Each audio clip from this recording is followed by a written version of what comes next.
At first I wasn't quite sure what I made of it. Like, I saw pictures of it before I got it, and on TV adverts and stuff like that, and I just wasn't that convinced. And a lot of people as well, when I said I was going to be getting it, they were like, well, it's not a proper Jeep. You know that, right? It's just a Fiat. But actually now I've been driving it a week, more than once or twice, like, it's really surprised me. Inside it just feels completely normal and European, really. I think that's quite a kind thing to say about it. I was worried that it would be really American and the plastics would be really nicely, but actually it's really well put together and everything's logically laid out. Everything's quite simple. The only thing that I wish I had were volume controls on the steering wheel, and that really isn't something I can complain too much about, really. I can't be that picky. Outside, again, I quite like it. I wasn't convinced before when I first saw pictures. I thought the rear lights just looked a bit fiddly and a bit weird, and I just didn't really like the way it looks. Whereas now, I really do like it. It's weird how my opinion's changed now I've been with it for a while. So the engine, this engine is a 2 litre diesel. It's got 170 horsepower and 258 pounds-foot of torque.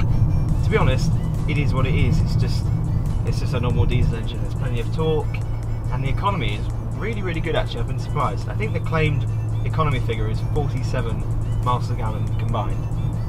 But when I've been driving along, like, the range has just been going up and up and up. Like, yesterday I did 120 miles on a morning drive, and in that time the mileage went up by 40 miles. It went from 220 to 260. So this is quite an efficient car, and it could go quite a long way on a tank. Based on the way I was driving yesterday, it could have done 800 miles on a tank, which is really good, especially for a car like this.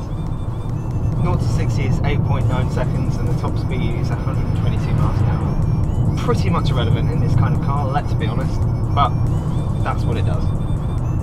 The gearbox is a 9-speed automatic. Now, if you just said a car has a 9-speed automatic gearbox like 5-6 years ago, you'd be like, what? That's way too many gears.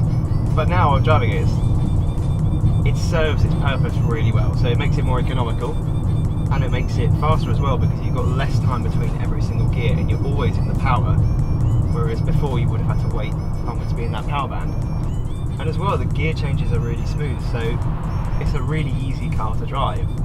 You just sit back, put your foot down, and most of the time it does a really good job of choosing what gear you should be in at whatever time. It drives really well. The steering is electric, but it's nicely weighted, and you sit quite high up. I like this high driving position, and it doesn't roll around that much either. And for the people who say a Jeep Renegade isn't a proper Jeep, let me tell you something. This is the Trailhawk version, so this version is specifically designed to be a boss off-road. Like, it's got skid plates under the fuel tank and by the suspension. It's got a hench tow hook on the back. It's ridiculous. It's also got so much off-road tech. Like, there's no doubt that this is a very, very capable off-road car. It's got locking differentials, it's got a low-range gearbox. The diffs can adjust depending on whether you're on snow, sand, rocks, mud, the lot. It's a properly capable off-road car. I'm disappointed that I haven't found a field, you know, some off-road rugged terrain to test it on. But let's be honest, this isn't my car, and if I ended up in a ditch somewhere and couldn't get out, I don't really want to explain that in a phone call. That doesn't sound like a good thing to do. So what to make of this Jeep Renegade? I really like it, particularly this version. What I would want to do now is try one of the other lower spec versions that maybe isn't meant to be an off-road car, because this is very much an off-road car.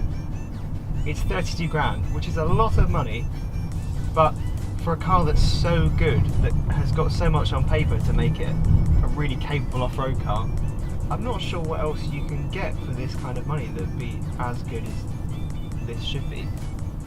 Cheapest models start at 16 grand, this one is 32. For what you get, if you were looking to go off-road for actually, you know, less than 50k, like a Range Rover is 60, 70k, this is really good value.